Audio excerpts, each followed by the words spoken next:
ان قریب امتیں تم پر ایسی ٹوٹ پڑیں گی جیسے بھوکے دسترخوان پر ٹوٹ پڑتے ہیں، جسے چاہے کاٹے، جسے چاہے مارے، جسے چاہے بے گھر کرے، جسے چاہے برباد کرے، ایسے ساری امتیں اکٹھا ہو کر تم پر ٹوٹ پڑنے والی ہیں۔ نبی صلی اللہ علیہ وسلم نے کہا یہ جاہلیت کے دعوے، میں فلاں زبان بولنے والا، میں فلاں فخر رکھتا ہوں، میں فلاں قبیلے والا، میرے اندر فلاں بڑھوتری ہے، فلاں ہے، فلاں ہے، نبی صلی اللہ علیہ وسلم نے کہا کہ چھوڑو اس بدبودار چیز کو۔ نبی صلی اللہ علیہ وسلم نے کیا کہا؟ دعوها فإنها ممتنہ، چھوڑو اس بدبودار چیز کو۔ کیا کہہ رہے ہو؟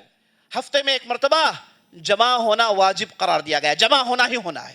آپ کو نیند آئے، آپ کو نیند نہیں آئے، آپ آنا چاہتے ہیں، نہیں آنا چاہتے ہیں، آپ اگر مومن ہیں، آپ اگر مسلمان ہیں، آپ کو جمعے کی مجلس میں آنی ہی آنی ہے، جمعے کے دن حاضری دینی ہی دینی ہے۔ یہیں سے معاملہ ختم نہیں ہے، اس کے بعد وہ سول کوڈ لائیں گے، اس کے بعد مسلمانوں کے مساجد میں ہاتھ رکھیں گے، اس کے بعد آپ کے ایمان میں ہاتھ رکھیں گے، اس کے بعد کہیں گے کہ بھائی تمہارے پاس جو تم لوگ آخرت میں ایمان رکھتے ہو نا وہ ٹھیک نہیں، بدل دو، قرآن کی بعض آیاتوں کو بدل دو، یہ قرآن کیوں پڑھتے ہو، یہ حور العین کیا ہے، یہ جنت کا کیا مسئلہ ہے۔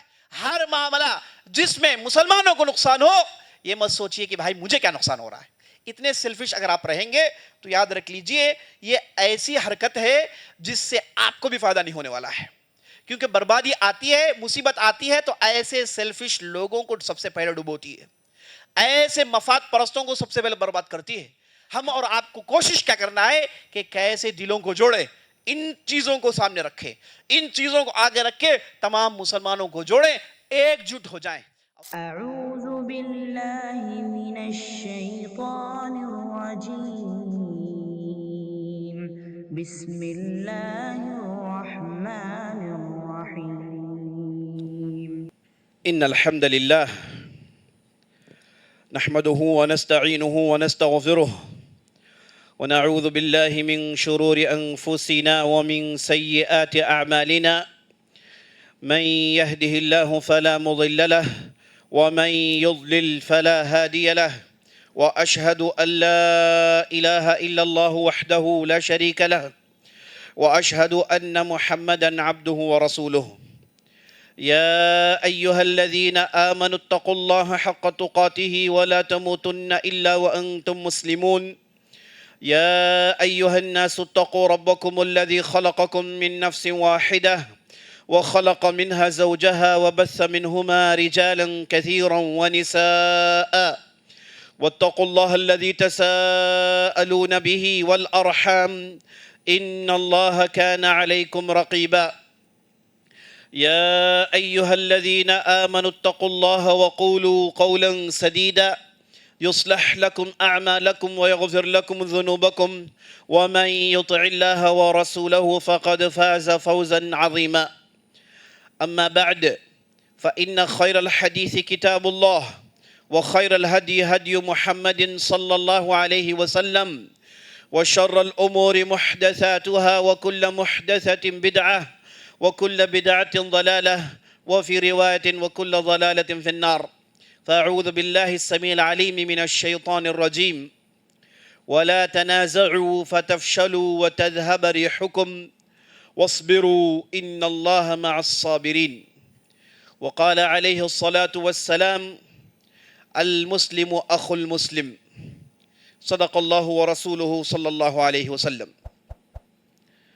تمام قسم کی ستائشیں و بڑائی و کبریائی اللہ ذوالجلال کے لیے ہے، جو مالک ارض و سما ہے، خالق کائنات ہے، مدبر حقیقی ہے، مالک حقیقی ہے، خالق حقیقی ہے۔ کروڑہا درود و سلام ہو محمد رسول اللہ صلی اللہ علیہ وسلم پر، جنہیں اللہ سبحانہ و تعالیٰ نے سارے کائنات کے لیے رحمت بنا کر مبعوث کیا۔ میں اللہ رب العزت کی بارگاہ میں دست بدعا ہوں کہ اللہ سبحانہ و تعالیٰ جس طرح ہمیں اس مبارک مجلس میں جمع کیا ہے، اسی طرح ہمیں جنت الفردوس میں جمع کرے، آمین یا رب العالمین۔ وطن کی فکر کر نادان، مصیبت آنے والی ہے، تیری بربادیوں کے مشورے ہیں آسمانوں میں۔ عزیز ساتھیوں، بزرگوں، ماؤں بہنوں اور خواتین اسلام، آج جن حالات سے ہم مسلمان، خاص طور پر ہندوستان کے مسلمان دو چار ہیں، جو بڑے ہی کھٹن اور سنگین ہیں، حالات بڑے ہی دیگرگوں ہیں، اور ہندوستان کے مسلمان ایک ایسے دشمن کے سامنے کھڑے ہو گئے ہیں، یا پھر ان کے سامنے ایک ایسا دشمن کھڑا کر دیا گیا ہے جو ان کا نرا دشمن ہے، ان کے دین کا دشمن ہے، ان کی توحید کا دشمن ہے، ان کی سنت کا دشمن ہے، ان کے نبی کا دشمن ہے، ان کی مسجدوں کا دشمن ہے، ان کی عبادت گاہوں کا دشمن ہے، ان کے اولیاء کا دشمن ہے، ان کے نیک لوگوں کا دشمن ہے۔ اس دشمن کے سامنے ہم مسلمانوں کو کھڑا کر دیا گیا ہے، اور یہ کوئی چھوٹی سی چھوٹی کسر بھی نہیں چھوڑ رہا ہے مسلمانوں کو نقصان دینے میں۔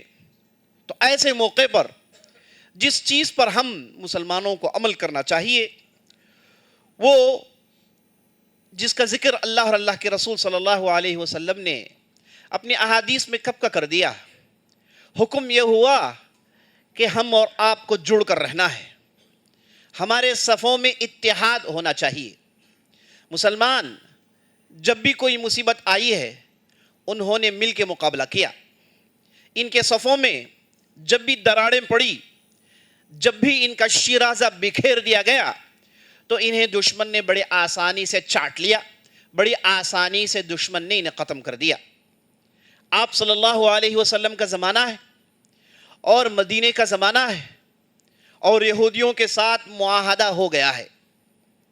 اس دور میں ایک یہودی جس کا نام تھا قیس، وہ احزاب کی لڑائی کے بعد جب اس نے دیکھا کہ مسلمانوں نے مشرکین کو مار بھگایا اور دوسرے غدار یہودیوں کو مار کے ختم کیا، مسلمانوں کے صفیں جڑ گئی، انصار کے درمیان اتحاد ہے، مہاجرین کے دل جڑے ہوئے ہیں، اب یہ سب مل کے ایک جٹ ہو گئے ہیں۔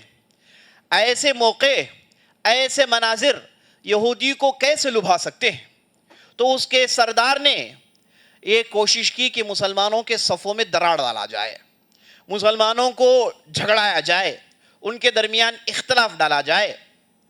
تو سیرت کی کتابوں میں واقعہ لکھا ہوا ہے کہ یہ جو یہودی تھا، ایک مرتبہ اس کا گزر ہوا خزرج کے انصار سے۔ خزرج ایک مشہور قبیلہ مدینے کے اندر جو آگے چل کے اسلام قبول کرتا ہے، لیکن اسلام سے پہلے یہ قبیلے اور قبیلے اوس کے درمیان بڑے گھناؤنے لڑائیاں ہوں گی، ان دونوں کے درمیان خطرناک اختلافات تھے، یہ دونوں ایک دوسرے کے جانی دشمن تھے، ایک دوسرے کی لڑائی میں ان لوگوں نے 100 سال صرف کیا تھا۔ کتنے سال؟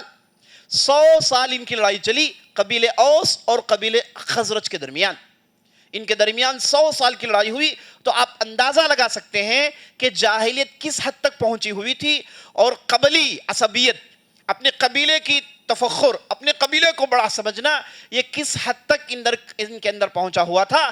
تو ان لوگوں نے 100 سال کی لڑائی لڑی، 100 سال کی لڑائی لڑی، اور اللہ نے قرآن میں انہی صحابہ کو دیکھ کر اللہ نے اپنی نعمت کا ذکر کیا۔ اللہ نے کہا وَاعْتَصِمُوا بِحَبْلِ اللَّهِ جَمِيعًا وَلَا تَفَرَّقُوا وَاذْكُرُوا نِعْمَةَ اللَّهِ عَلَيْكُمْ إِذْ كُنْتُمْ أَعْدَاءً فَأَلَّفَ بَيْنَ قُلُوبِكُمْ۔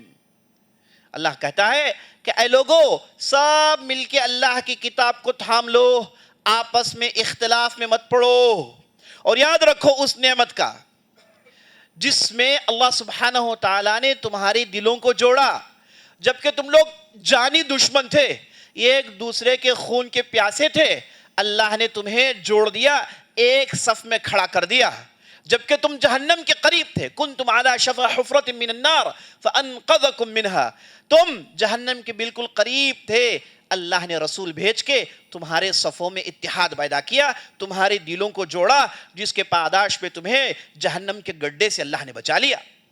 تو صحابہ کے اندر یہ رنگ پیدا ہو گیا تھا۔ تو یہ جو یہودی تھا، یہ خزرج کے قبیلے کے یہاں سے گزرتا ہے، دیکھتا ہے کہ وہ لوگ ملے ہوئے ہیں، اور ان کے اندر اوس کے لوگ بھی بیٹھے ہوئے ہیں، مل کے گفتگو کر رہے ہیں، چہرے میں مسکان ہے، بات چیت میں نرمی ہے، اور مزاج میں تواضع ہے۔ تو یہودی نے جب اس منظر کو دیکھا تو اسے رہا نہیں گیا، وہ ان کے درمیان جا کر بیٹھتا ہے۔ دیکھیے کیسے اختلاف ڈالتے ہیں لوگ، ان کے درمیان جا کر بیٹھتا ہے اور بیٹھ کر کہتا ہے کہ تم خزرج کے قبیلے والے ہو، تمہارا کتنا مضبوط قبیلہ ہے. یہ اسلام محمد اور ان کے اصحاب آنے سے پہلے تمہارا تو بول بالا تھا, سارا مدینہ تمہیں دیکھ کر ڈرتا تھا. تمہاری تلواریں خون کی پیاسی ہوا کرتی تھی, تمہاری تلواریں آنکھوں کو خیرہ کرتی تھی, تم کوئی معمولی لوگ نہیں تھے. یہ وہ کہہ کے خزرج کی تعریف کرتا ہے. اب وہ صحابہ بھولے بھالے اس جیسے زہریلے ناک کو سمجھ نہیں پائے. انہوں نے جب ان باتوں کو سنا تو فخر سے ان کا سینہ چوڑا ہو گیا. اس کے بعد اس یہودی نے کہا کہ تمہارے شاعر نے فلاں موقع پر فلاں اشعار پڑھے.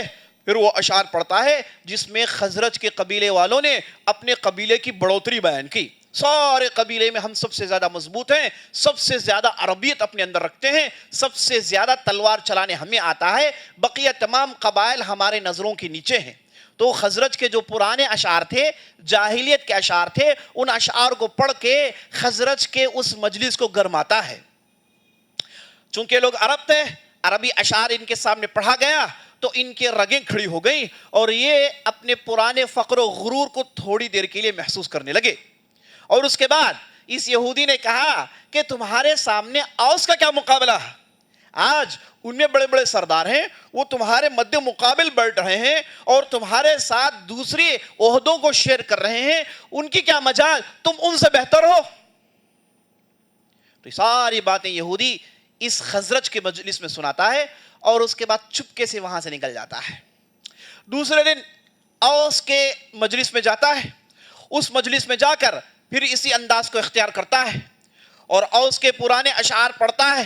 ان کے جو بڑے بڑے شہ سوار, گھڑ سوار, ان کے جو سردار گزرے تھے جنہوں نے بڑے بڑے کارنامے دکھائے جاہلیت کے انداز میں, ڈھیر سارے لوگوں کا خون بہایا, ڈھیر سارے لوگوں کو قتل کیا, ان کی بڑائی بیان کرتا ہے اور ان کے وہ اشعار پڑھتا ہے جنہیں سن کے اوس کے قبیلے والوں کے سینہ چوڑا ہو گیا. اس کے بعد اس نے کہا کہ تمہارے مقابلے میں خزرج کیا چیز ہے, تمہارے مقابلے میں اس قبیلے کا کیا مادہ ہے کہ وہ تمہارے ساتھ مل بیٹھے, تمہارے ساتھ عہدوں کو شیئر کریں.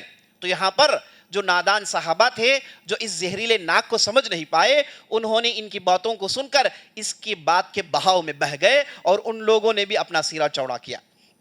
اور بعد میں اس نے کہا کہ کل میں نے مجلس میں خزرج کی ان باتوں کا ذکر کیا تو انہوں نے اوس سے ہم کو اب بہتر سمجھا, اوس سے زیادہ اپنے آپ کو بہتر سمجھا. یہ کہہ کے اوس کے ان لوگوں میں خزرج کے وہ باتوں کو یاد دلاتا ہے اور یہاں پر مجلس میں آگ بھڑک جاتی ہے. اب یہ دونوں ایک دوسرے سے ملتے ہیں, مل کے ایک دوسروں کی بڑھوتری کے اشعار پڑھتے ہیں, قصیدے پڑھتے ہیں, تروالیں نکل آتی ہیں.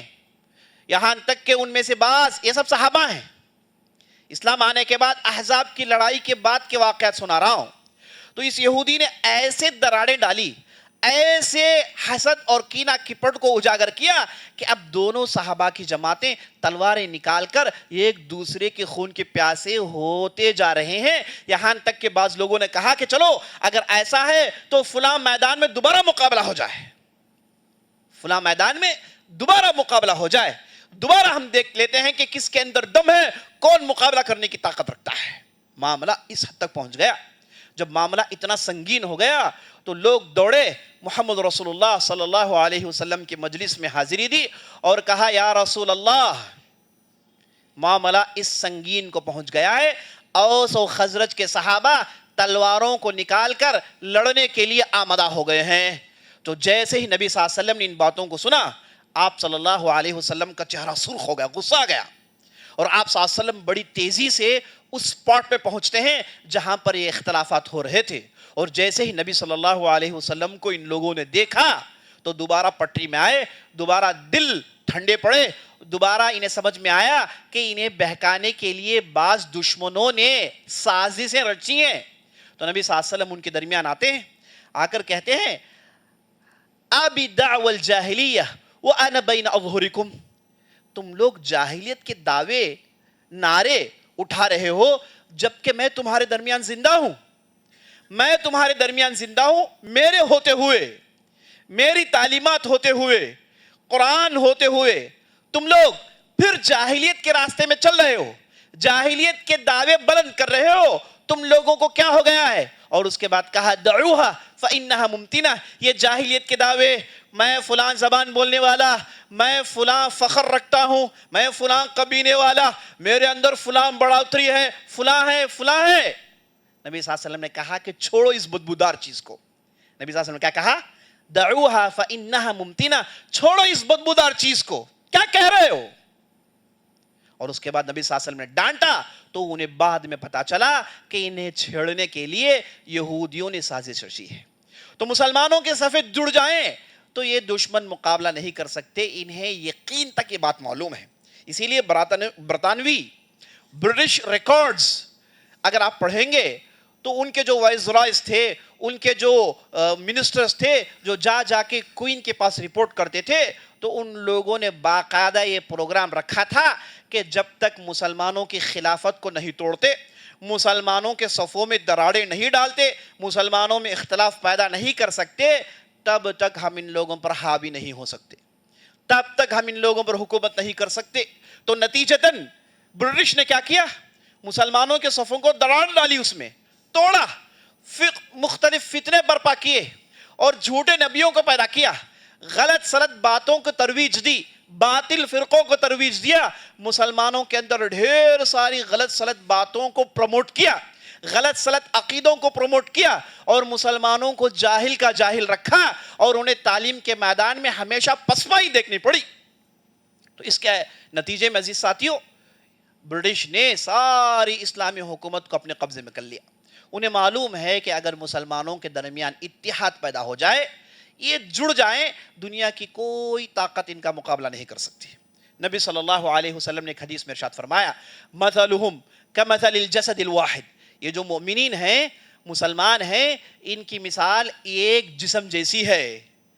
ان کی مثال آپس میں لگاؤ کو لے کر، آپس میں محبت کو لے کر، آپس میں ایک دوسرے کی عفو و درگزری کو لے کر، ان کے درمیان جو گہرے تعلقات ہیں، اس کی مثال تو ایک جسم جیسی ہے جس کے مختلف اعضاء ہیں، لیکن یہ سارے اعضاء، آنکھ، ناک، منہ، ہاتھ، پیر، پیٹ، یہ سب کچھ اسی جسم میں ہیں، اور یہی جسم یہ ساری چیزوں کو کنٹرول کرتا ہے. تو نبی صلی اللہ علیہ وسلم کہتے ہیں کہ مسلمانوں کی یہی مثال ہے. وہ چاہے کوئی بھی زبان بولے، چاہے وہ کسی بھی تہذیب کے ہوں، چاہے وہ کسی خطے ارض سے ان کا تعلق ہو، چاہے دنیا میں جہاں کہیں بھی رہتے ہوں، چاہے ان کا جو بھی رنگ ہو، مسلمان ایک جٹ ہیں. جب لا الہ الا اللہ محمد رسول اللہ کوئی کہہ دیتا ہے، وہ مسلمان بھائی بن جاتا ہے. نبی صلی اللہ علیہ وسلم نے دیکھی ایک حدیث میں کیا ارشاد فرمایا، کہا لا فضل لعربی علی عجمی ولا لعجمی علی عربی ولا لاسود علی احمر ولا لاحمر علی اسود الا بتقوی اللہ ان اکرمکم عند اللہ اتقاکم. نبی صلی اللہ علیہ وسلم نے کہا کہ کوئی عربی کو کسی غیر عربی پر کوئی فضیلت نہیں، کوئی غیر عربی کو کسی عربی پر کوئی فضیلت نہیں، کسی گورے کو کسی کالے پر کوئی فضیلت نہیں، کسی کالے کو کسی گورے پر کوئی فضیلت نہیں. ہاں اگر فضیلت ہے، ہاں اگر بڑھوتری ہے، اگر فوقیت ہے، کہا الا بتقوی اللہ، اللہ کے ڈر کے بنیاد پر، اللہ کے ڈر کے بنیاد پر. اور یہ اللہ کا ڈر سینے میں رہتا ہے. کسی کو ظاہری طور پر دیکھ کر ہم اس کے اندر کتنا ڈر ہے فیصلہ نہیں کر سکتے. یہ جسے تقوی کہتے ہیں، یہ دل میں رہتا ہے، اور جس کے اندر کتنا اللہ کا ڈر ہے یہ اللہ ہی بہتر جانتا ہے. تو اس بنیاد پر آپ کسی کو دیکھ کر یہ فیصلہ نہیں کر سکتے کہ اس کے اندر تقوی نہیں، یہ مسلمان نہیں، یہ مومن نہیں، یہ فلاں نہیں، یہ ہم کہہ نہیں سکتے. بلکہ تقوی جس اس کے دل میں جو ہے، اس کی بنیاد پر یہ اللہ کے اتنا ہی قریب ہوتا ہے. عزیز ساتھیوں، یہ جو اتحاد کی بات ہو رہی ہے، یہ جو جڑے رہنے کی بات ہو رہی ہے، ہماری ہر تعلیم میں، ہمارے ہر عمل میں، ہماری ہر عبادت میں یہی تعلیم ہے کہ ہم جڑے رہیں. یہ دیکھ لیجئے، آپ جمعے کے لیے جمع ہوئے ہیں، بڑی تعداد میں جمع ہوئے ہیں. کس لیے جمع ہوئے؟ الگ الگ پڑھ سکتے ہیں، ہے نا. ہفتے میں ایک مرتبہ جمع ہونا واجب قرار دیا گیا، جمع ہونا ہی ہونا ہے. آپ کو نیند آئے، آپ کو نیند نہیں آئے، آپ آنا چاہتے ہیں، نہیں آنا چاہتے ہیں، آپ اگر مومن ہیں، آپ اگر مسلمان ہیں، آپ کو جمعے کی مجلس میں آنی ہی آنی ہے. جمعے کے دن حاضری دینی ہی دینی ہے. اگر کسی نے 3 جمعہ چھوڑ دیا اس پر تو اللہ نے اس کے سینے میں کالا ٹھپا لگا دیا. یہاں تک نبی صلی اللہ علیہ وسلم نے کہا ہے جمعے کے دن جماعت کے ساتھ جمع ہونا ہے. اور اس کے بعد روز مرہ آپ دیکھیے فجر میں آپ جمع ہوتے ہیں, ظہر میں, عصر میں, مغرب میں, عشاء میں, اور جمع ہوتے کیسے جمع ہوتے ہیں؟ جمع ہونے کا طریقہ کیا ہے؟ ایسا نہیں کہ آپ بیٹھ جائیں بھیڑ میں اور نکل جائیں, نہیں. یہاں پر صفوں کو بنایا جاتا ہے, ایک امام کے پیچھے نماز پڑھنے کی ٹریننگ دی جاتی ہے, صفوں کی بندی ہوتی ہے, اور ایک صفوں میں کہا جاتا ہے کہ کھاندے سے کھاندہ ملا کر کھڑے ہوں, قریب قریب کھڑے ہوں. اور نبی صلی اللہ علیہ وسلم یہاں تک کہا کہ اگر آپ کھاندے سے کھاندہ نہیں ملائیں گے, صفوں کے درمیان جگہ دیں گے, تو یہاں پر شیطان داخل ہو جاتا ہے. یہاں پر شیطان داخل ہو جاتا ہے. معنی کیا ہے کہ اگر تم لوگ ایک دوسرے سے مل کر نہیں کھڑے ہوگے تمہارے دلوں میں محبت نہیں ہوگی.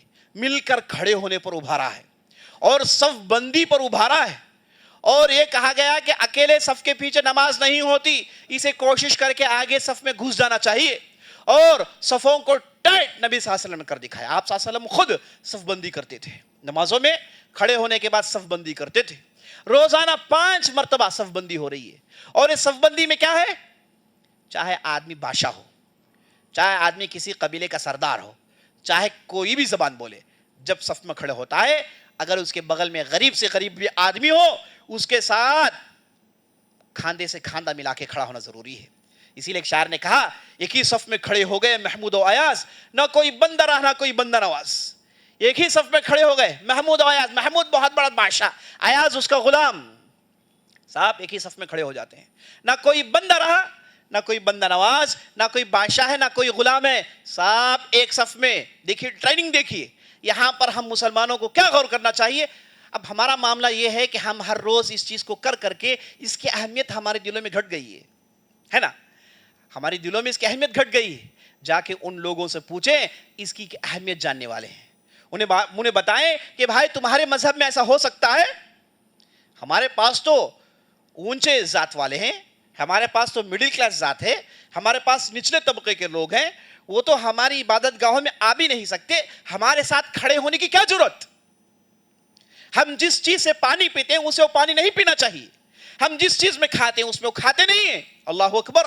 یہ دیکھیے انسان ہے, سب کے رگوں میں خون دوڑ رہا ہے, لیکن ذات پات کا جو سسٹم دماغوں میں بیٹھا ہوا ہے کس حد تک بیٹھا ہوا دیکھیے. لیکن آئیے اسلام مسلمانوں کے پاس مساجد میں آئیے, پنجگان نماز, یہ ثبوت دیا جاتا ہے کہ ہم مسلمان ایک ہیں, ہم لا الہ الا اللہ محمد رسول اللہ کے جھنڈے کے پرچم تلے کھڑے ہوئے ہیں. اب ہمارے درمیان کوئی ذات پات نہیں, ہمارے درمیان کوئی اونچ نیچ نہیں, ہمارے درمیان کوئی تفرقہ نہیں, ہم سب ایک جٹ ہیں. اللہ اکبر. ہر روز 5 مرتبہ, اور جمعے کا ہر ہفتے میں, اور سال میں 1 مرتبہ عید, بلکہ 2 مرتبہ عید کی جگہ جمع ہوتے ہیں, بڑی تعداد میں جمع ہوتے ہیں. اور یہ حکم ہوا کہ اگر پیسوں کی طاقت ہو تو سال میں 1 مرتبہ وہ جمع عظیم میں جا کے جمع ہو جانا, جو مکہ, مینا اور مزدلفہ, عرفات میں جو بڑی تعداد جمع ہوتی ہے. اگر پیسے ہوں تو جمع ہونا واجب ہے, جائیے اس بڑے جماعت میں ملیے, جائے لوگوں کے ساتھ دیکھیے کہ مسلمان کیسے کیسے ہیں, کیسے کیسے ان کے عادات ہیں, کیسے کیسے ان کے رنگ ہیں, کیسی کیسی ان کی زبان ہے, کیسے کیسے ان کے کھانے ہیں, لیکن سب بھائی بھائی ہیں, سب بھائی بھائی ہیں, سب لا الہ الا اللہ محمد رسول اللہ کہتے ہیں. تو عزیز ساتھیوں, حالات حاضرہ میں اس وحدت کی بہت اشد ضرورت ہے. ہم مسلمانوں کے اندر اختلافات اتنے ہیں, ہمارے اندر اتنے تفرقہ ہیں, جیسے کہ نبی صلی اللہ علیہ وسلم نے حدیث میں ارشاد فرمایا ستفترق امتی علی 73 فرقہ, میری امت جو ہے نا 73 فرقوں میں بٹے گی. یہ نبی صلی اللہ علیہ وسلم نے کہہ دیا, اور ساتھ ساتھ یہ بھی کہہ دیا یہ ایک فرقہ جو میرے راستے میں ہے اور میرے صحابہ کے راستے میں ہے یہی جنت کو جانے والا ہے. نبی صلی اللہ علیہ وسلم نے یہ بھی کہہ دیا. تو نبی صلی اللہ علیہ وسلم نے کہا کہ فرقوں میں بٹیں گے, لیکن یاد رکھ لیجئے یہاں پر ان اختلافات کے ساتھ اگر دشمنوں کا مقابلہ مل کر ہم نہیں کریں گے تو دشمن ہمیں رون دے گا. نہ سمجھو گے تو مٹ جاؤ گے اے ہندوستان والو, تمہاری داستان بھی نہ رہے گی داستانوں میں. جیسے کہ کسی شاعر نے کہا, ہم اس موقع پر سمجھنے کا موقع ہے, دشمن ننگی تلوار لے کر کھڑا ہوا ہے, دشمن آپ کے فیوچر کو برباد کرنے کے لیے کوشاں ہیں، آپ کے آنے والی نسل کو نکما بنائیں، انہیں ان پڑھ بنائیں، انہیں جاہل بنائیں، اور وہ ہندوستان میں دوسرے درجے کے شہری ہوں، انہیں نچلے طبقوں کے ساتھ جمع کر دیا جائے، انہیں شودروں کے ساتھ جمع کر دیا جائے، نچلی ذات کے ساتھ جمع کر دیا جائے، جن کے کام صاف صفائی کے ہیں، جن کے گھر شہروں کے باہر ہوتے ہیں۔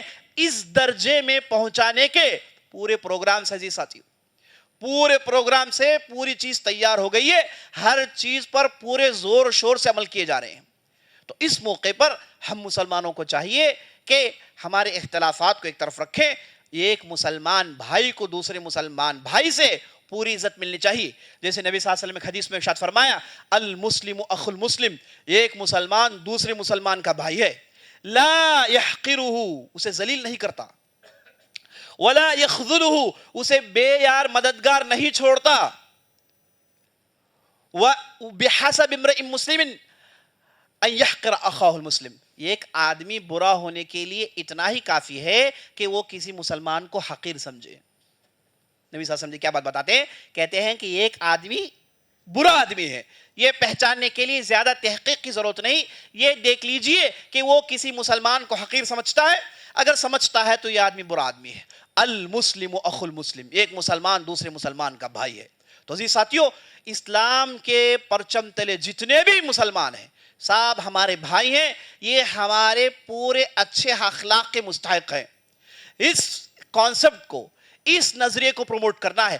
ہاں ہمارے درمیان اختلافات ہیں، ہمارے درمیان 8 رکعت کو لے کے 20 رکعت کو لے کے اختلاف ہیں، نماز میں ہاتھ کام بنے اختلافات ہیں، فلاں کیا کریں فلاں کیا کریں اختلافات ہیں۔ میں کہتا ہوں کہ اختلافات رہیں گے، اپنی جگہ رہیں گے، اور ان اختلافات کا فیصلہ علمی حضرات کرتے ہیں، جن کے پاس علم ہے وہ فیصلہ کریں گے۔ عام لوگ جن کے پاس علم نہیں ہے ان مسائل میں گفتگو کریں گے، کوئی حل نہیں نکل آئے گا، صرف جھگڑوں کے علاوہ کوئی چیز ہاتھ میں نہیں آئے گی۔ تو یہ کام اہل علم کو کرنے دیجئے، اور مسلمان اپنے سارے اختلافات کو ایک طرف رکھ کے کم از کم دشمنوں کے سامنے کھڑے ہو جائیں، دشمنوں کے سامنے کھڑے ہو جائیں۔ اور یہ جو وقف بل کے بارے میں آپ سنتے جا رہے ہیں، بہت سارے لوگ یہ کہتے ہیں کہ بھائی روزمرہ ہماری زندگی میں اس کا کوئی امپیکٹ نہیں، ہم اسے لے کر کیوں پریشان ہوں؟ بھائی بات یہ نہیں ہے، بات یہ نہیں ہے۔ جیسے کسی شاعر نے کہا، وطن کی فکر کر نادان، مصیبت آنے والی ہے، تیری بربادیوں کے مشورے ہیں آسمانوں میں، ہے نا؟ یہیں سے معاملہ ختم نہیں ہے۔ اس کے بعد وہ سول کوڈ لائیں گے، اس کے بعد مسلمانوں کے مساجد میں ہاتھ رکھیں گے، اس کے بعد آپ کے ایمان میں ہاتھ رکھیں گے، اس کے بعد کہیں گے کہ بھائی تمہارے پاس جو تم لوگ آخرت میں ایمان رکھتے ہو نا وہ ٹھیک نہیں، بدل دو، قرآن کی بعض آیاتوں کو بدل دو، یہ قرآن کیوں پڑھتے ہو، یہ حور العین کیا ہے، یہ جنت کا کیا مسئلہ ہے، تم جنت کے لیے سب کچھ کرتے ہو، ہے نا؟ جو لوگ اس پر ایمان رکھتے ہیں انہوں نے کیا کیا کیا، دیکھیے کیا کیا بسفوٹنگ کیا ہے، اس لیے ان چیزوں کو بدلو۔ ایک ایک چیز میں وہ آپ کو نکما چھوڑنے کی پوری کوشش میں لگے، اس لیے کوئی بھی چیز کو مت چھوڑیے۔ ہر معاملہ جس میں مسلمانوں کو نقصان ہو، یہ مت سوچئے کہ بھائی مجھے کیا نقصان ہو رہا ہے۔ اتنے سیلفش اگر آپ رہیں گے تو یاد رکھ لیجئے یہ ایسی حرکت ہے جس سے آپ کو بھی فائدہ نہیں ہونے والا ہے، کیونکہ بربادی آتی ہے، مصیبت آتی ہے تو ایسے سیلفش لوگوں کو سب سے پہلے ڈبوتی ہے، ایسے مفاد پرستوں کو سب سے پہلے برباد کرتی ہے۔ ہم مسلمان ہیں، ابھی آپ نے سنا، مسلمان ایک مسلمان کا بھائی ہے، یہ سارے ایک جسم کے مانند ہے، ایک جسم کے کوئی حصے میں تکلیف ہو سارا جسم تکلیف جھیلتا ہے، اور سارے جسم کو بخار لگ جاتی ہے۔ بالکل اس چیز کی ثبوت دینی ہے۔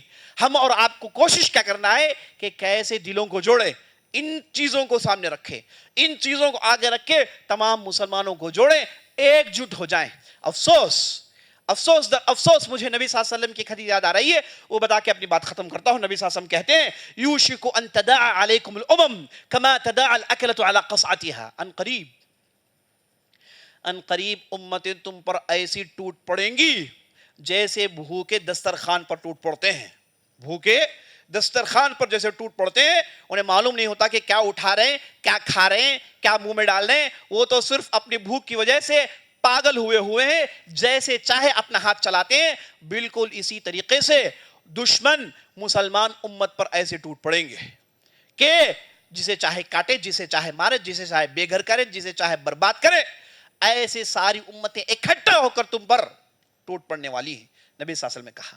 اتنے میں صحابہ نے پوچھا یا رسول اللہ ابی قلت نحن یومئذ، کہا یا رسول اللہ یہ ایسے ہوگا کیا ہم اس وقت کم ہوں گے، ہماری تعداد کم ہوں گی؟ تو نبی صلی اللہ علیہ وسلم نے کہا کہ نہیں ولکنکم کثیر، تم تو بڑی تعداد میں ہوگے، تمہاری تعداد تو کچھ کم نہیں ہوگی، تم تو بڑی تعداد میں ہوگے، لیکن تمہاری یہ بڑی تعداد میں ہونا تمہیں کوئی فائدہ نہیں پہنچائے گا. جیسے جب سیلاب بہتا ہے تو اس کے کناروں میں جو کف جو جمع ہو جاتا ہے اس سے کسی کو نقصان نہیں ہوتا، کسی کو فائدہ نہیں ہوتا، تمہاری بھی بالکل یہی مثال ہے کہ اس کف جیسے ہو جو تھوڑی دیر کے لیے نظر آؤ گے اور اس کے بعد ختم ہو جاؤ گے. تو نبی صلی اللہ علیہ وسلم سے صحابہ نے پوچھا یا رسول اللہ یہ کیسے ہو جائے گا؟ یہ پوچھنے والے صحابہ تھے جو کہ مٹھی بھر تھے، ان کی تعداد 3000 سے زیادہ نہیں تھی. احزاب کے موقع پر بعد کی لڑائیوں میں اور سارے عرب کو انہوں نے جھنجھوڑ کر رکھ دیا، سارے عربوں کو انہوں نے ان کی جو ہے حقیقت انہیں بتا دی تھی، اتنی طاقت تھی ان کے اندر. تو انہوں نے پوچھا یا رسول اللہ اتنی بڑی تعداد، ہم اتنی چھوٹی تعداد میں بڑوں بڑوں کے چھکے ہم نے چھڑا دیے، جب اتنی بڑی تعداد میں مسلمان ہوں گے تو پھر کیا ہو جائے گا؟ تو نبی صلی اللہ علیہ وسلم نے کہا کہ نہیں، ان لوگوں کو وہن لگ جائے گا، ان لوگوں کو وہن لگ جائے گا. صحابہ نے پوچھا یا رسول اللہ یہ وہن کیا چیز ہے؟ تو نبی صلی اللہ علیہ وسلم نے کہا حب الموت، حب الدنیا و کراہیت الموت، کہا کہ دنیا کی محبت اور موت کا ڈر، دنیا کی محبت موت کا ڈر. سبحان اللہ، یہ اصول ہے. آپ دنیا کی محبت چھوڑیے، موت سے مت ڈریے. یاد رکھ لیجئے آپ کے صفوں میں دیکھیے کیسے اتحاد پیدا ہوتا ہے اور کیسے آپ لوگ جڑ جاؤ گے اور کیسے اللہ سبحانہ و تعالیٰ کے پاس جب پہنچو گے جنت حاصل کرو گے. یہ نسخہ ہے نبی صلی اللہ علیہ وسلم نے دیا ہے کہ دنیا کی محبت اسے آپ بالائے طاق رکھیے اور موت سے مت ڈریے اور جھنجھوڑ کر کھڑے ہو جائیے دشمنوں کے سامنے تاکہ وہ پسپا ہو، ہم پسپا نہ ہو. تو اللہ تعالیٰ سے دعا ہے کہ ہم نے جو بھی کہا ہے، جو بھی سنا ہے، اس کے مطابق عمل کرنے کی ہمیں توفیق بخشے. سبحان ربک رب العزت عما یصفون وسلام علی المرسلین والحمد للہ رب العالمین.